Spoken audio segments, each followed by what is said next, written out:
Welcome to the Hybrid Attorney Podcast. We are your hosts, Devin Thorpe and Austin Marler. I'm Devin Thorpe. And I'm Austin Marler. And before we get into what we're going to be talking about today, I've got two things that are completely not substantive to this episode that I wanted to do. The first is go over my book haul from Barnes & Noble yesterday that I was telling Austin about.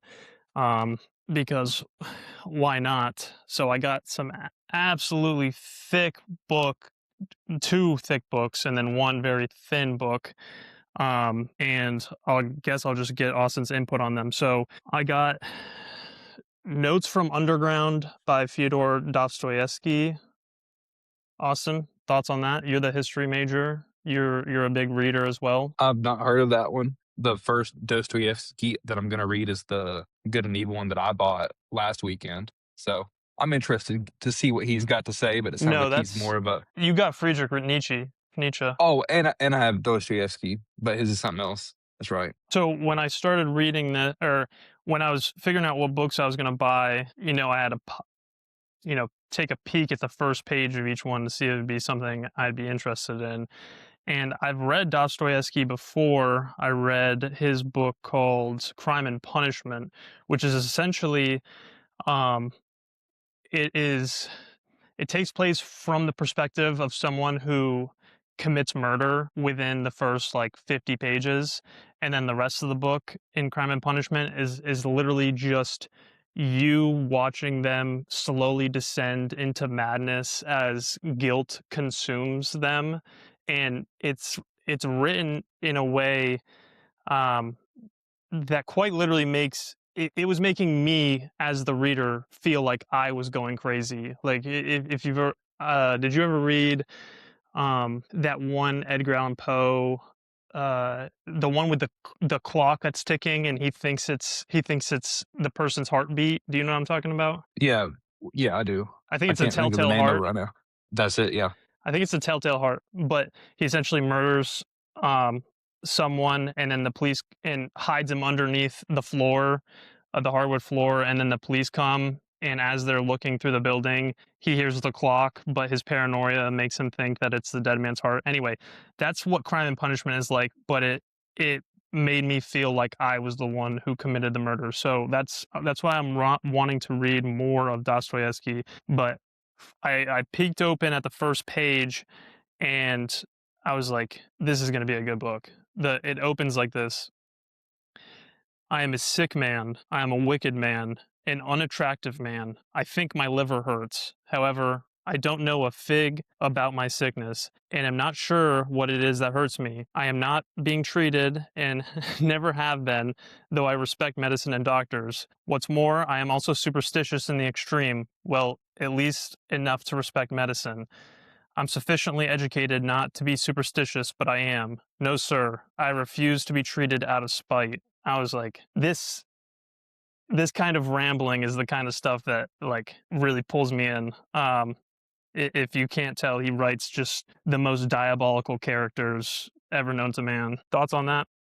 Well, I've never read anything by him, so I didn't know if he was that was a character or if he was talking about himself right there. It almost sounded like it was a opening to an autobiography. No, he writes a lot of his stories from first person point of view. So it's the pronouns are I, we, and it's literally just even Crime and Punishment. It's just a stream of conscience that you're processing alongside the narrator. But second one that I got, and it's probably going to be a while before I have the time and commitment to read this, but it's called 2666 by Robert Bolaño, and it won the National Book of Critics Circle award. Essentially, Bolaño is, I've read some of his shorter stuff, and he's an incredible writer. And when you talk about starving artists, people who did not make a lot of money off of writing or their art during their life, Robert Bolaño kind of falls into that camp. But 2666 is considered like his magnum opus, and he wrote it on his deathbed. So this huge book was written after he found out that he was dying and he was not going to recover. and so he felt like he had one more thing left to write, and wrote this.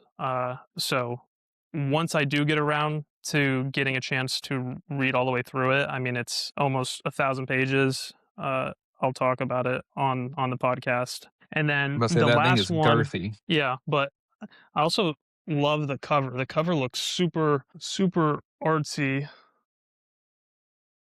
What is it of? Um, What were the pictures? it's like it kind of reminds me of like not. It doesn't remind me of the Vatican, but almost that style of artwork, like where you would peer up at the ceiling and see, uh, like angels and devils, It or was yeah, giving me like a little angels and Dante's demons Inferno clashing. vibe. Yeah, that's what it did with me as well, and so I'm not someone who normally will, read a book just based on its cover, but I had been contemplating reading this book for quite a while, and while I was looking for books by Dostoevsky yesterday, because that was a whole thing, essentially, I was looking in the literature and fiction section because it's fiction, and, um the the Barnes& and Noble website said that they had Dostoevsky in stock, and I was going alphabetical by author and could not for the life of me find Dostoevsky. Like, it was skipping over, him, like DOS in the alphabetical order. Um, and then I ended up finding out that there was a separate section for classics, and Dostoevsky was there. But it was while I was looking for him that this book was not only sitting there, and did I see it, but it was actually one of the front facing books, in one of the sections while I was looking for Dostoevsky. So had I not seen its cover, I wouldn't have known what it was. And I was like, you know what, I'm just gonna go ahead and grab that now while it's on my mind.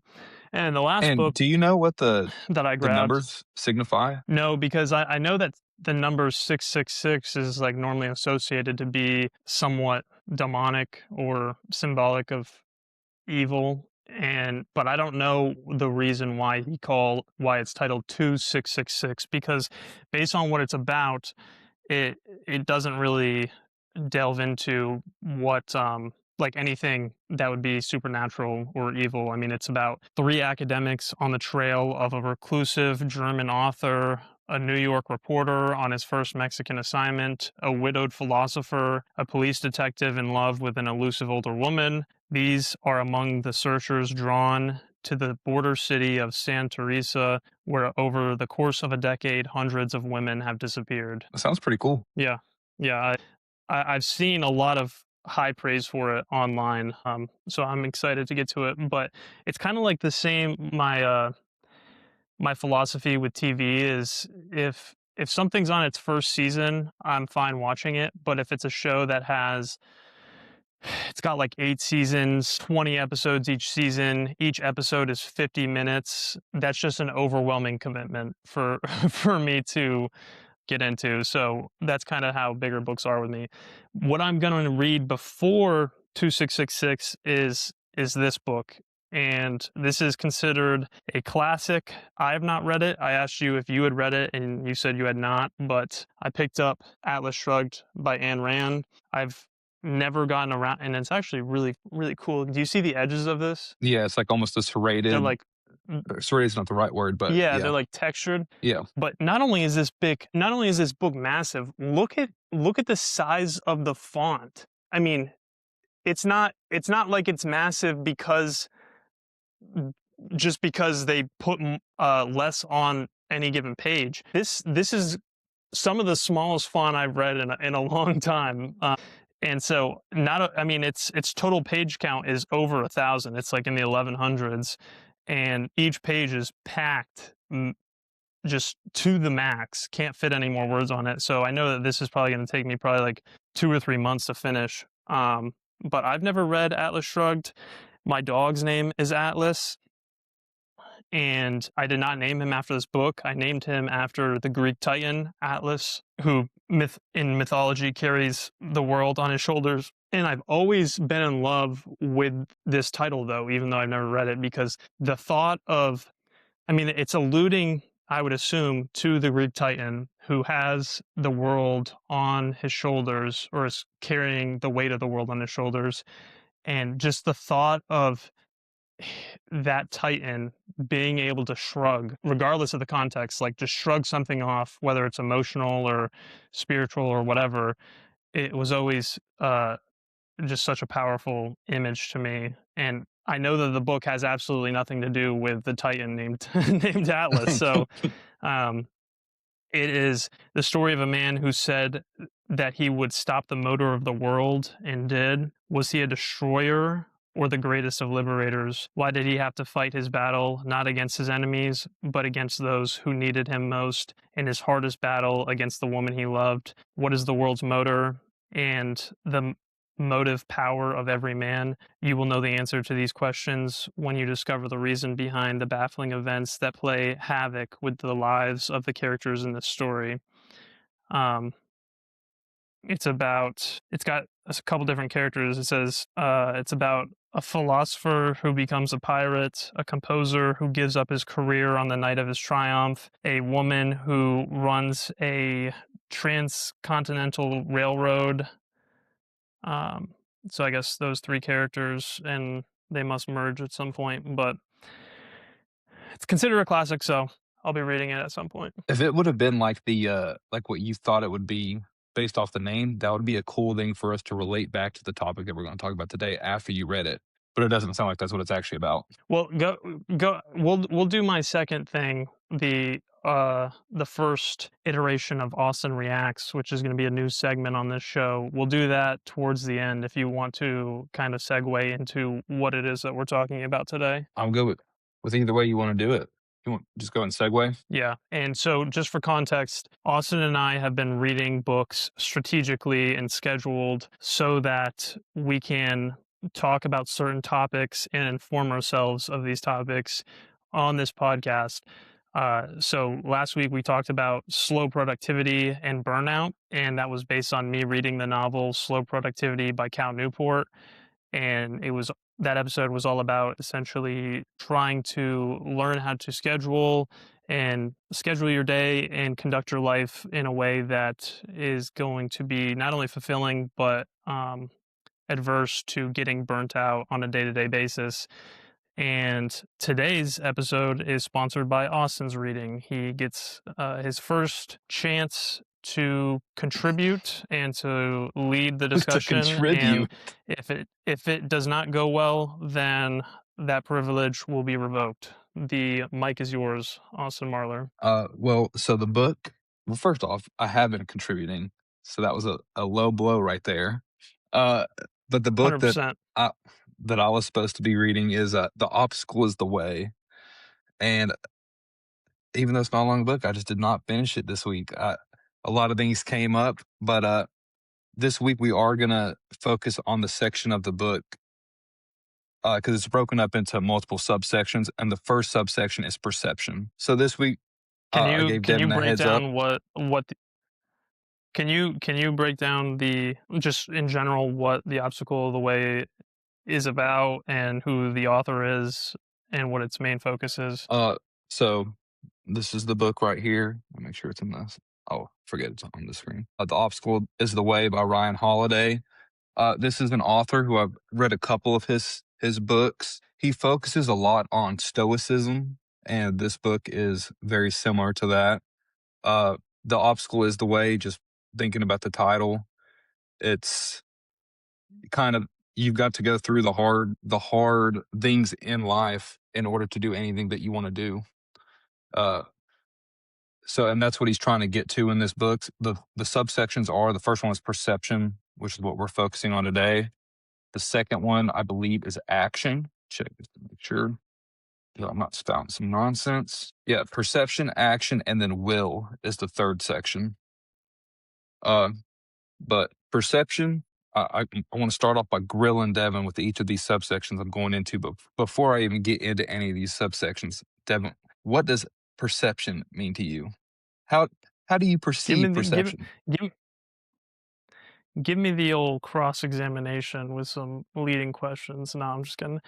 Um, what is perception to me? I think I view it probably incorrectly because you were talking to me about this earlier in the week, and I kind of view perception as a synonym for perspective. So, uh, when something happens, whatever it is, good, bad,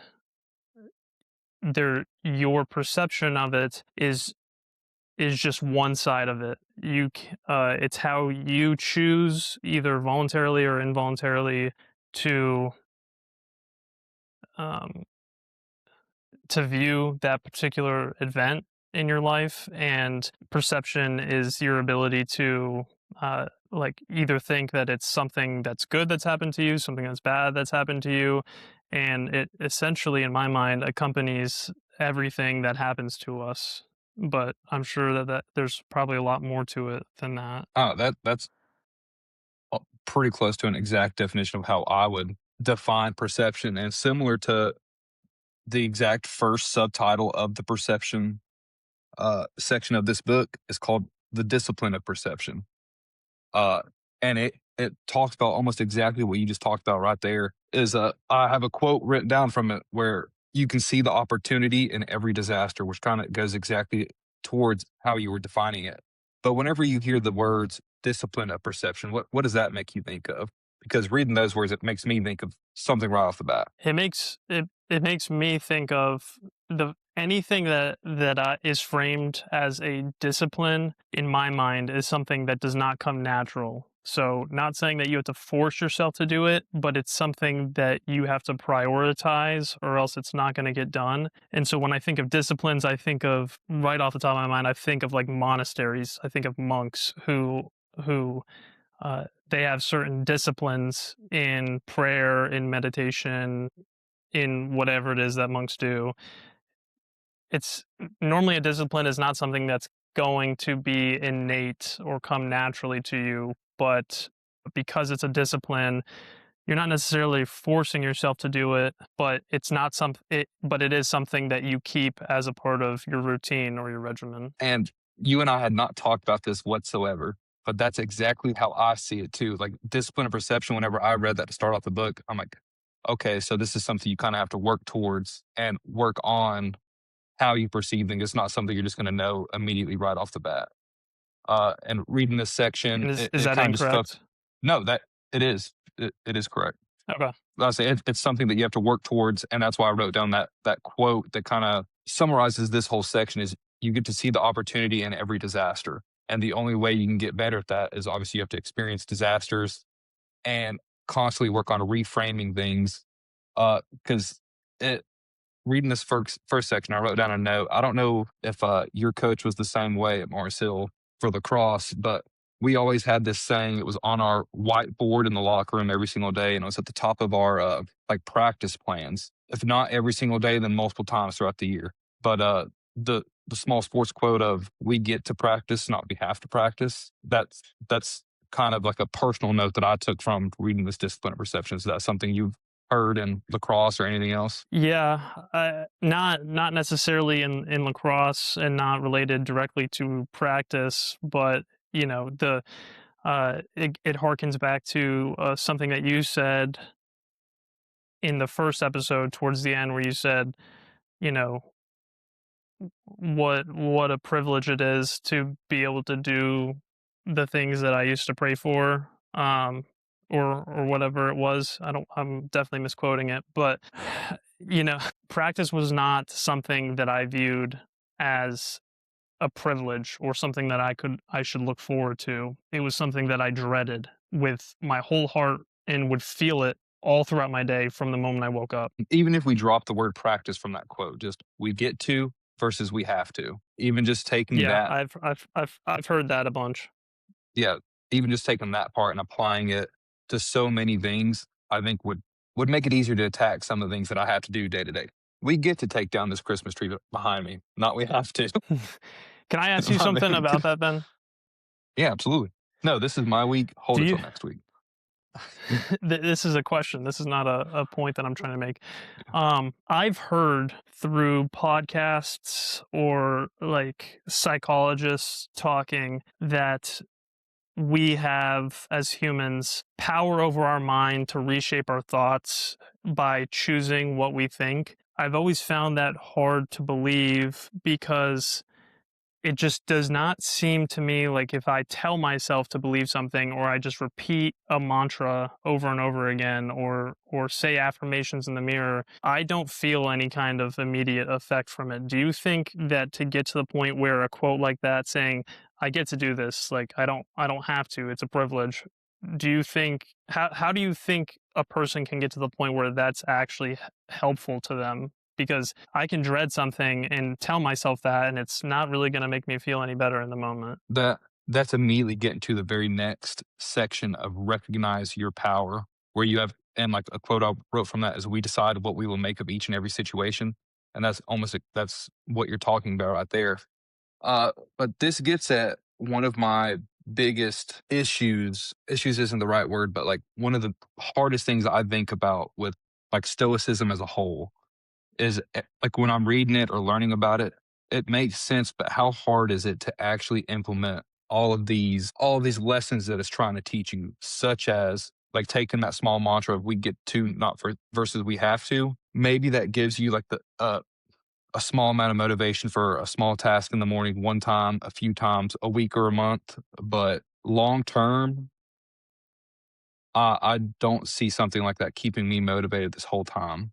And there was another part of your question that I'm blanking on. So what I was the other mean, part of that you question? basically Yeah. you basically answered it just in saying that you're not really sure how it applies or you know how it applies, but how to implement it to the degree to where you actually feel it.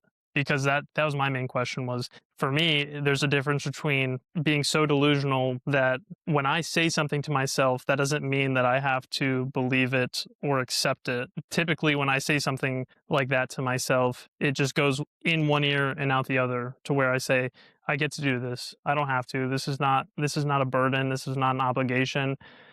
I can try to talk myself into believing that, but whether or not I actually accept it and that translates to how I'm feeling is a completely other different topic. And normally that's the case to where I can't make myself feel better just by telling myself affirmations. Uh, I'm the same way with that. And regardless of whether I like just thinking about how you're supposed to be less reactive with stoicism and stuff like that, it's something I try to do. But like you see, sometimes I'm very reactive to certain things that happen to me. So that makes me want to take a step back and ask you, like the lessons taught by stoicism, how easy or realistic do you think it is to implement that daily? I personally think Stoicism has changed me as a person and changed me for the better. I think if you were to ask my fiance, that might be a different answer. I think that she'd probably say that I'm not as in touch with my emotions and have difficulty speaking my mind and stuff like that. But I think, in the context of you and I are two practicing attorneys who deal with family law, which is perhaps the most emotional battlefield in the legal system, I don't think an attorney can make it in this world, especially in family law, without being at least a partial practitioner of stoicism. You've got to be able to divorce yourself from your emotions at times, as barbaric as that might sound, but it if you don't master the art of being able to um, take in what's happening around you or what's happening to your client and be able to recognize that you are apart from that, you're it's when I think of stoicism, I think of Marcus Aurelius. This never actually happened, but I think of Marcus Aurelius being able to stand atop a building and watch Rome burn around him. And I know that was Nero that burned Rome, but I'm reframing it in my head of like you're essentially what you can watch the world burn around you and not take it personally and still find solitude in the fact that so long as I'm controlling the things that are within my control, then I'm living a good life versus trying to frantically uh, control all of these things that are outside of my control, which just leads to more anxiety, emotion, stress, fear, all these negative emotions. Um, and while answering that, I completely forgot your question, but I think I answered it. You did, and based off what you just said, I have 2 things that I wanna respond to that. Uh, the first being, like, saying Marcus Aurelius standing on a building watching Rome burn. Not only is he not being as reactive to that emotionally, but, like, the whole idea of Stoicism is not letting it affect you, but also finding a way to move forward with a clear head and not just moving forward emotionally throughout that. That's something that I feel like could definitely help not only attorneys, but even, like, especially Clients. clients in family law. Yeah, exactly, 'cause, it's obviously a super emotional and heated, confrontational, contentious thing we're dealing with anytime just about anytime you're in a courtroom, it is. But if you can take some of that emotion and hate and, "Oh, I wanna get back at this person in this way," I feel like a lot better outcomes could occur. And the second thing you said, or that I wanted to bring up, I literally had written down. So in a couple weeks ago, I was having a meeting with a client and, like, just delivering like an outline of everything that's to come, like the risk factors, how things are going to go moving forward, just the whole process. And instead of being overwhelmed or emotional about this whole thing, his response was, "I'm just going to focus on the things that I can control," which is almost exactly what you just said. Uh, so, and like whenever he said that, I paused for a minute. I was like, I wish I could do what you're doing more in my everyday life because like, you're the one sitting in the chair where all this directly affects you and you're still able to think that way. I just thought it was impressive, and it's immediately what I thought of when I was reading this "Recognize Your Power" section of this book. That sounds that sounds like the perfect client, and I can't tell you how many times that I've wished or desired to just gift a copy of Marcus Aurelius's Meditations, which is if the listeners are unaware, is considered one of the foundations of Stoicism literature. The amount of times I've wanted to just gift it to them for them to read, not just out of the like goodness of my heart because I think it could help them through the situations that they're going through. Um, I mean, it really is a practice that could impact any person in their life, regardless of whether they're a lawyer or working in any number of other professions. So this kind of gets us into the next section of steadying your nerves. There's 2 quotes that I want to start off with you before I get your thoughts. The first is when we aim high, pressure and stress obligingly come for the ride. And I feel like this is a theme that keeps coming up in each of our podcast episodes.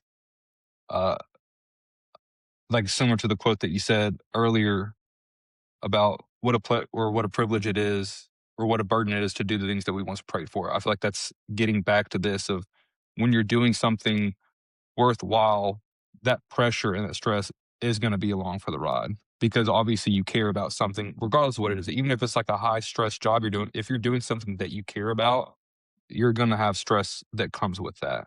And then the second quote I wanted to get your thoughts on are there's always a counter move, always an escape or a way through. So there's no reason to get worked up. I mean, it's true in pretty much every scenario other than chess. Um, but every real world scenario, I don't I'd be curious to know if that portion of the quote that says an escape is that something that's viewed positively? Like typically when I think of escape, I think of it in a derogatory manner, like a only a coward escapes. But possibly I could see with stoicism, it's just another counter move. It's not meant to be, it's meant to be more synonymous with like counter move, where there's always going to be a way for you to get out of whatever hole you're in. Not more of, oh, I'm just avoiding this conflict entirely. It's more of there's always something that you can do that's in your power to get out of whatever I agree with hole that. or problem that you're dealing with. That's more so of how I interpreted what it was saying. How nice would it be to apply this every day in the courtroom? It would lead to a lot less anxiety, that's for sure. If I can The remember In that my when eyes, making an argument or question, yeah. Your Honor, there's give me 5 minutes, Your Honor. I'm just thinking of my counter move.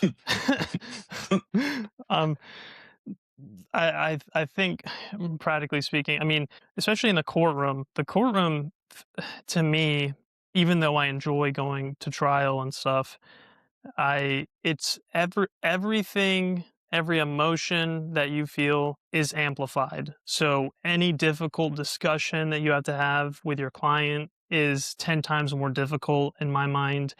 Any anxiety you feel is amplified. It's because the courtroom is where your order is going to come from, and everything that you say and do is under scrutiny and not taken for its face value, like an average conversation like what we're having now.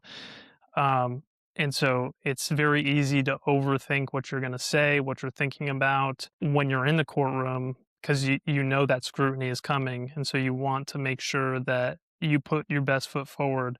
But even with that being said, I think being able to realize that quote in the back of your mind would just make it such so much more enjoyable.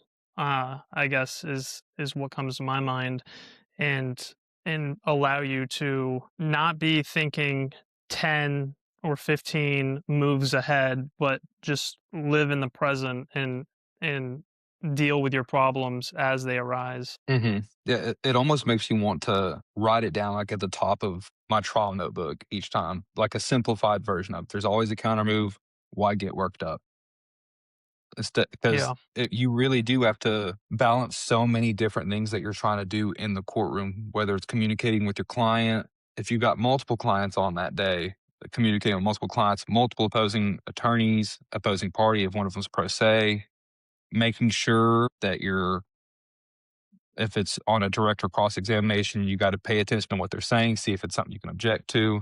A lot of times your clients are going to be talking to you in the middle of that. You're trying to get that information from them to see if it's something that whoever's on the stand is lying about. There's just a lot of things that you have to balance. But are you someone that once you get into court and start actually doing a trial or a hearing, that some of that anxiety and nerves go away and just kind of, we keep saying it whenever we're playing Overcooked, but like reaching flow state. Do you ever feel that? Yeah. Yeah. I am most nervous during my opening statement. And from there, once I do my first get into my first line of questioning, it it just completely melts away, and I'm just dialed in the moment. I mean, it might be because I have a background in sports, in football and lacrosse, and you might be the same because you get used when you play at a collegiate level, you get used to carrying a certain amount of pressure. And at some point throughout the process, they say pressure makes diamonds. And I have found in my experience that that's true, to where um, I've gotten used to the feeling of pressure to the point where I almost enjoy it. That's not to say that, like I said, I still get nervous at the very beginning, at the outset of a trial, because I don't know what to expect. Maybe I'm going against a different lawyer that I've never tried a case against. I don't know how they're going to be, or how what their objections are going to be, or whatever. Um, but once I get into it and get my questions going, or get a couple objections out, or win an objection or a motion, then I feel I just feel at home. Um, I'm in that same boat, probably to a lesser degree, because I have such a fear of public speaking. It's gotten so much better since trial ad last year. Like, you remember me always practicing all my stuff in the library with you, obsessing over all my questions beforehand. But once I opening statement and closing statement, or opening statement is where I'm the least confident, because that's like you're just starting out. You're not really in a role. You still have all that anxiety of like the build up to going to a hearing. But as soon as that like first line of questioning starts, whether it's me doing the direct or other side's doing the direct, and you're trying to respond to it, like it's almost as if there's so much that you have to concentrate on. You don't have the mental capacity to even think about how nervous or how anxious you are. Like you've just got to you're in it, you gotta go for it. And like I don't even remember that I was anxious Yeah. or nervous until it all ends and I'm like, oh, that went by quick. Like I feel great after that. Yeah, I mean, an hour or 3 hours in court in the middle of a trial just absolutely fly by, especially when you're being timed. Because my county has certain kinds of trials where the judge will put a timer on it, and there was a time when I got to closing arguments and the judge was like, "Counsel, you've got 42 seconds left for your to get your closing out." And I was like, "Where did all of my time go?" Like I didn't feel like I mismanaged it that much or that badly, but So that gets us to the next section of controlling your emotions. This is 2 weeks in a row where our conversation have just immediately flowed to the next thing we wanted to talk about.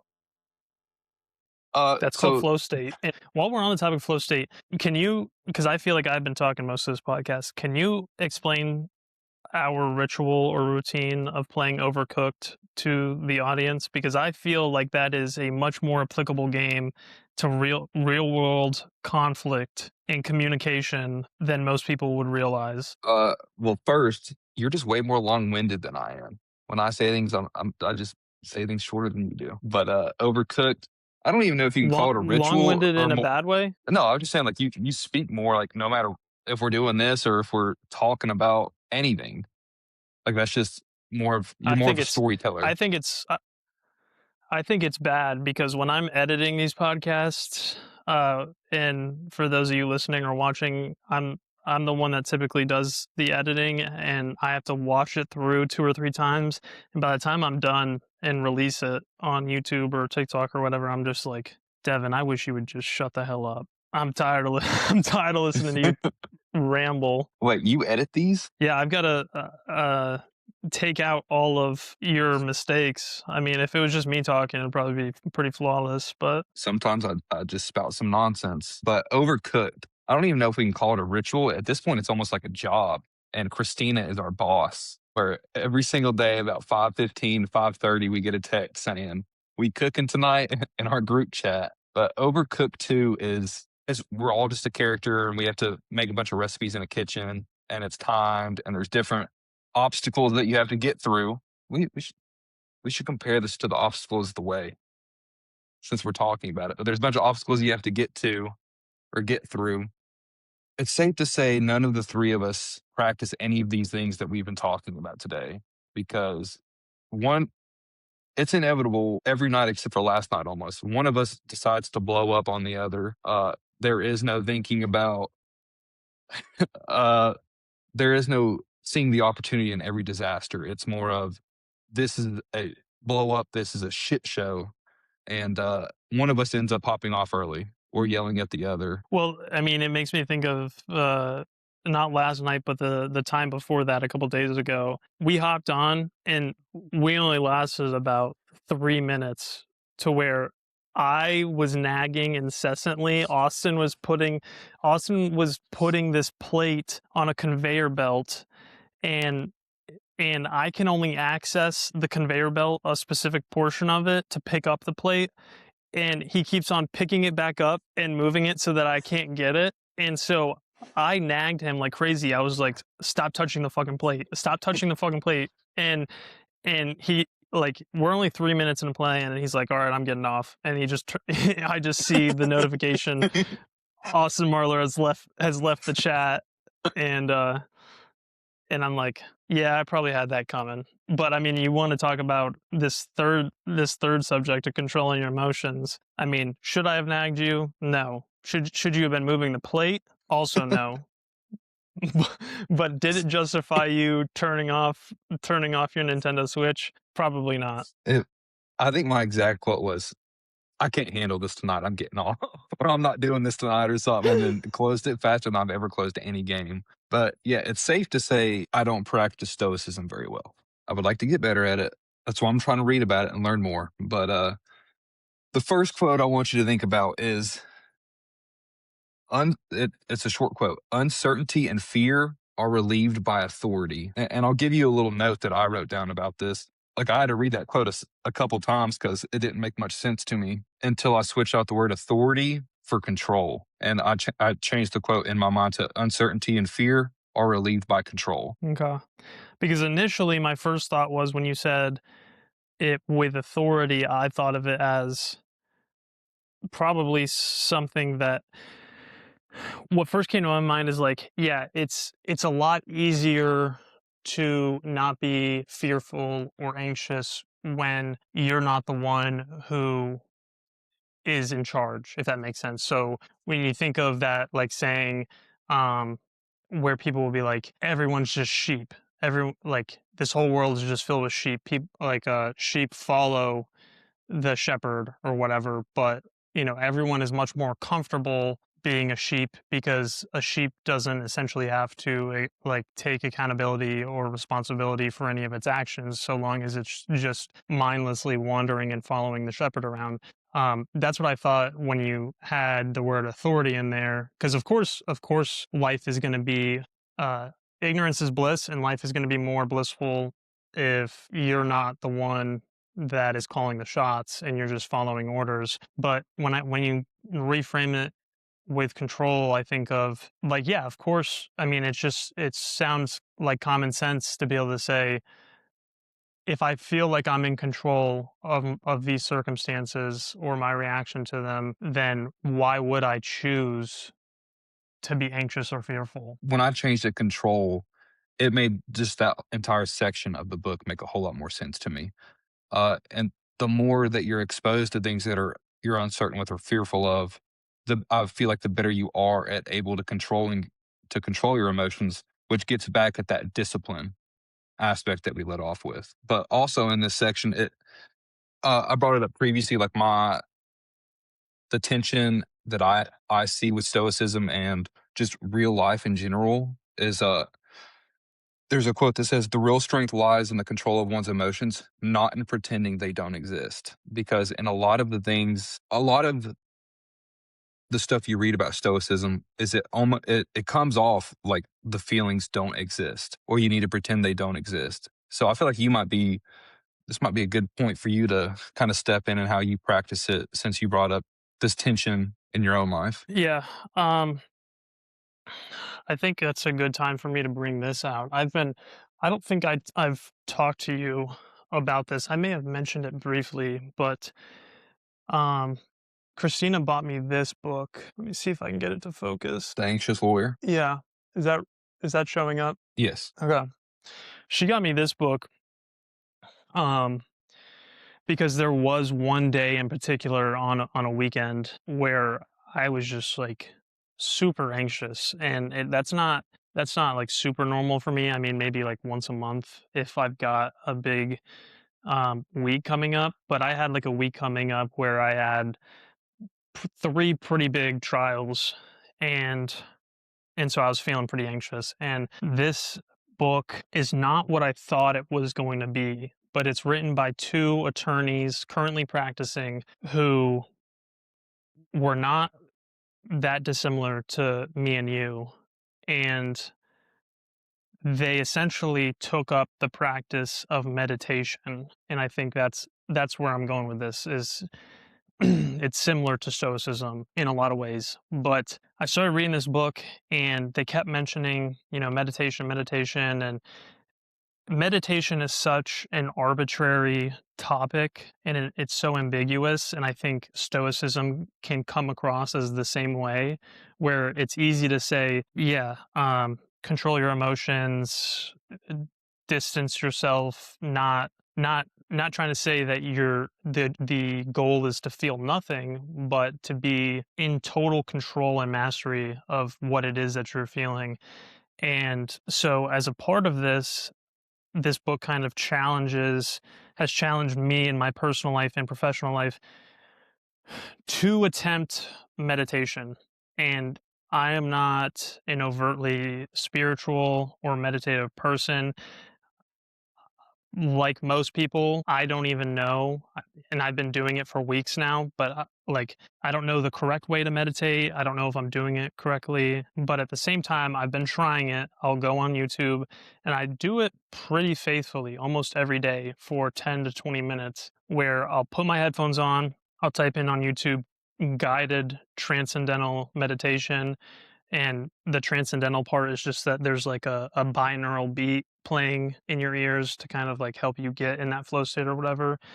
And the point of meditation is similar to Stoicism, to where it's not the Stoicism deals with emotion, but meditation deals with thoughts. So the point of meditation is not to eliminate thoughts or to beat yourself up when your mind strays, but the goal is to recognize that you are having thoughts and that your mind is straying, and to make a mental note of that and be able to kind of kindly move them to the side for reflection, and to essentially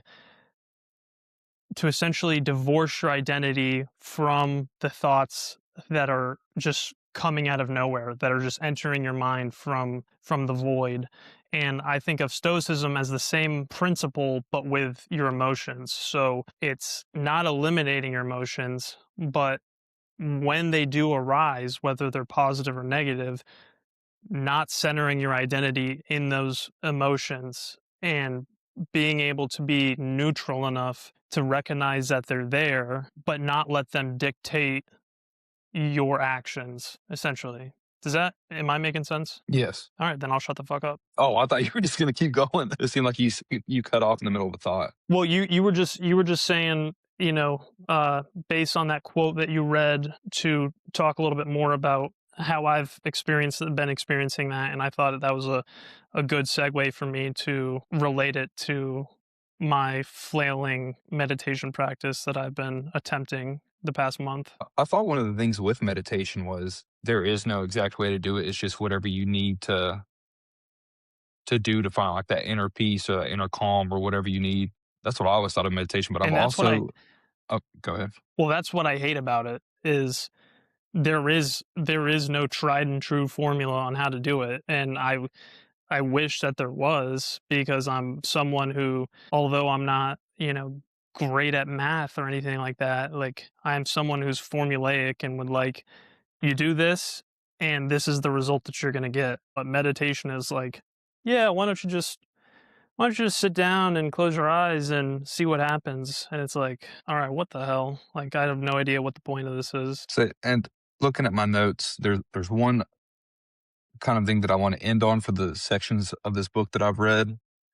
There was a statement made in the book that we defeat emotions with logic, and logic is questions and statements. How much does that accurately represent what our job in court is to do, especially with family law, like on a direct or cross examination? I'm going to have you ask that question again after I say this, because I don't know if I necessarily agree with that statement. That Okay. and it's fine if you do, but unless I heard it wrong, it's saying that we overcome, or whatever, we overcome emotion with logic and statements. You defeat emotions with logic. Logic is questions and statements. See, in my mind, I just feel like that's like a formula to just spiral in your thoughts by trying to like wage war with your emotions. Unless I'm thinking of it wrong. Let me give you because it lays out like an exact way to go through this and see if it changes your thoughts or if they stay the same. All right. Okay. The thing that happens to you is we lost money. And then you question, but aren't losses a pretty common part of business? Yes. Are these losses catastrophic? Not necessarily. So this is not totally unexpected, is it? How could that be so bad? Why are you all worked up over something that is at least occasionally supposed to happen? And then like your inner thought is like, well, and then you go to the next statement. And not only that, but you've dealt with worse situations than this. Wouldn't you be better off applying some of that resourcefulness rather rather than anger? And it kind of like ends right there. There's more stuff that goes into, but I didn't know if like that probed you into having any different thoughts or keeps you going down the same line of thought that you had? Yeah. I mean, I think when you frame it like that with that example, it's easier to accept as like, okay, yeah, I can see that. I think it kind of neglects yeah, it's easy when those are the answers provided for you, but it doesn't take account for how certain people are disposed to pessimism, to the point where the answers that are found in that book are not going to be the answers that they're saying in their head. Like, they're going to be like, is this loss catastrophic? In their head they're going to be like, yeah, I'm going to have to file for chapter 13 bankruptcy, like I'm not going to be able to overcome this. Or like, your wife is divorcing you, and you're spiraling in your head and being like, um even if you ask reasonable answers, like, there's 7 billion people in the world. Am I going to be able to find someone else that I love? The obvious answer in that book is, yeah, there's someone else out there for you who's going to love you. But in the moment, because of emotion, it's very easy to oftentimes be like, no, she was the one. Like, I've essentially wasted 15 years of my life being married to this woman. I had kids with this woman. I'm gonna have to co-parent with this woman for the rest of my life. This woman's gonna take half of my 401k and IRA. She gets to keep the marital home, and the only thing I'm left with is a car that I'm upside down on the loan for, and yada yada yada. But I do understand that the goal of Stoicism is to reach the point where the manner in which you answer these questions are positive. See, initially when I read this quote, I didn't question it much. I thought of how applicable this is to what we do in court. That was where my thought process went with it. Like, for cross examination specifically, we are trying to keep it as much on questions and statements where it's a yes or no. You're not getting into the emotions. You don't want them to tell their story. But after listening to you talk and then like looking at the notes that are on my page, the less I am agreeing with it, because in that example provided in the book, it's something that they've experienced before. And earlier in this chapter, it talks about uncertainty and fear. How can I have that answer if it's something I'm uncertain about, something I've never done before? Like, how can I have like that logical of a thought process of, isn't this supposed to happen? If I'm doing something new, I don't know what that answer should be. And it could lead to spiraling, like your initial thoughts were. This might be the first time that I've ever disagreed with something you said, and I know it's not your theory or hypothesis, but the first time I've disagreed on something and you've actually heard me out. I want to say most times you're like, no, that's not the case, Devin, and this is why. And then you go fact check me, and 99% of the time you end up being right. I don't even, I'm not even going to say what I normally would, but yeah, I'm someone that can Hold take. on a second. Pause right there, because I actually have a video though, um, that I'm gonna have you react to. That is not the original one that I had for you. Okay. So Austin, this is when you read me that quote, though, this is what it made me think of. And I just pulled this up. I don't know if it's exactly the version that I'm wanting. In fact, it's actually Dan Bilzerian that's saying it. So that's definitely not the best sign. But I mean, because Dan Bilzerian is not like a great moral figure that I try to base my life off of.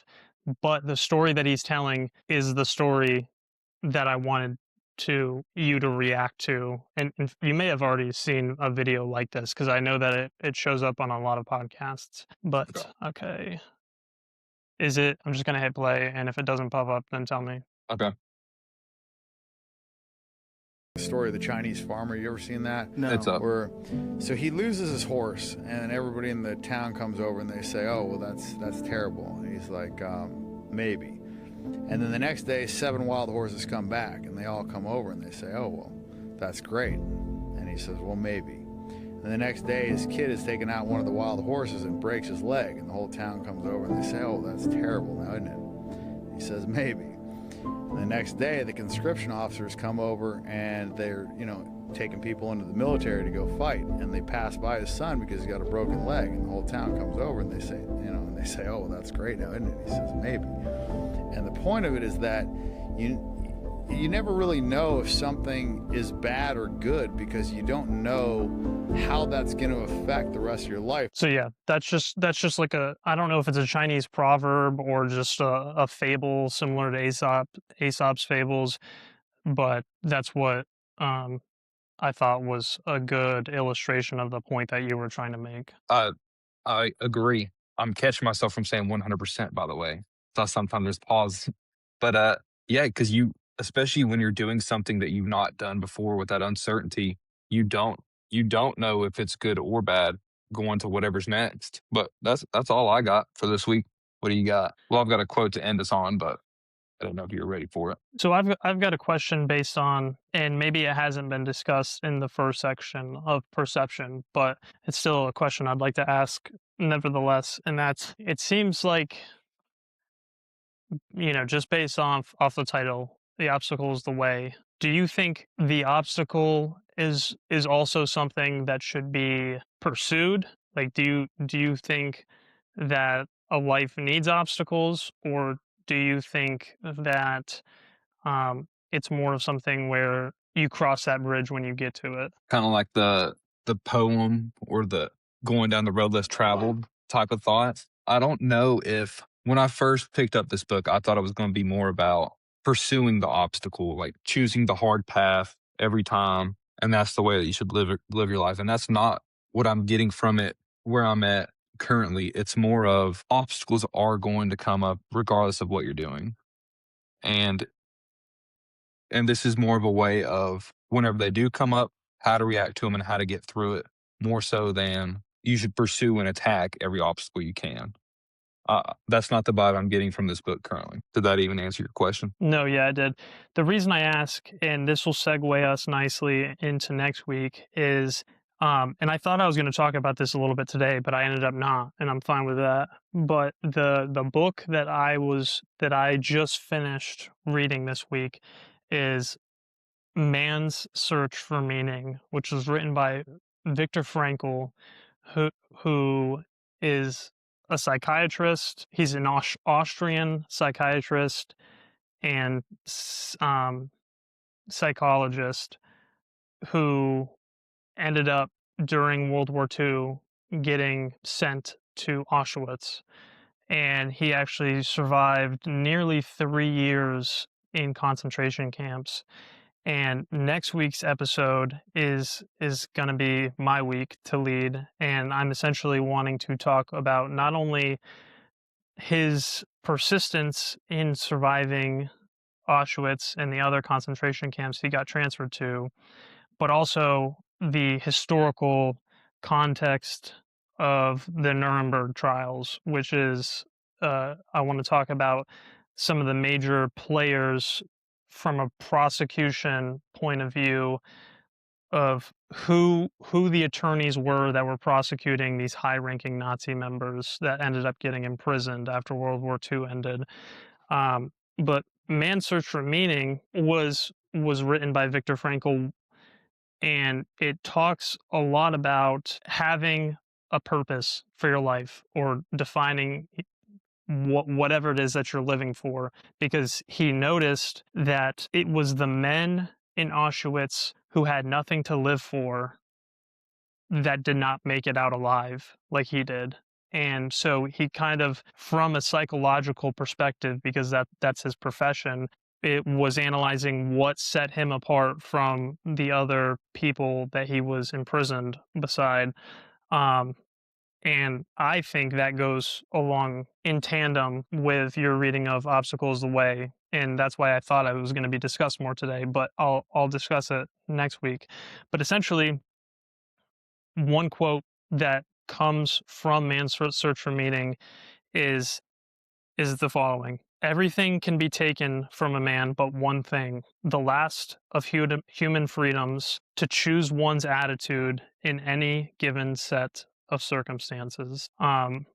Which goes just completely hand in hand with perception and being able to choose the attitude that you're going to adopt regardless of what life throws at you. So um, that kind There's of a sets mini us up for story, next week's episode. or there's a mini story talked about in Obstacle of the Way, talking about a boxer who was imprisoned for something that he didn't do, and as soon as he got to prison, he said, "You guys have put me in jail, whatever else, but you're not gonna treat me like a prisoner." And regardless of how many times he got put in solitary or whatever else, he refused to act or be treated like a prisoner, and it got him in a lot of trouble. But the entire time he was doing that, he was working on his case. And after multiple appeals, it was finally found out that he never committed the crime it was that put him in there. And like, regardless of having one of the worst things that I could probably imagine is being put in jail for something you did not do. And like that not breaking his mental, like how he perceived everything and even himself. I think it was how the Obstacles Away was started, was like talking about a Yeah. mini story of him and then one about Rockefeller as well. Yeah, no, that I mean, it's definitely a something that probably deserves an episode unto itself. But just people that are the amount of people that are wrongfully convicted, and how that's kind of come to light through the Innocent Project um, throughout the past couple decades. But definitely a topic of discussion for a future episode. If you want to end with the quote, "Ooh, snap, Bambi." Oh no, it's getting And close to with the 5 o'clock when she knows it's dinner. well, I won't keep you from that. If you want to just share the quote that you collected for this week. The quote is, "Never confuse activity with achievement. A rocking chair moves, but it doesn't go anywhere." Talk to me. What you got? I mean, it's not something that I can disagree with at all. I mean, I think it's more relevant today in today's age than ever. I think it's very easy to confuse activity and achievement. I think you have to have activity to reach achievement, but that activity, like we were talking about, needs to have a purpose, or else it's not moving in any given direction. I think that's a great way to think about it, because like that first section makes it almost seem like don't do anything, like promoting laziness almost.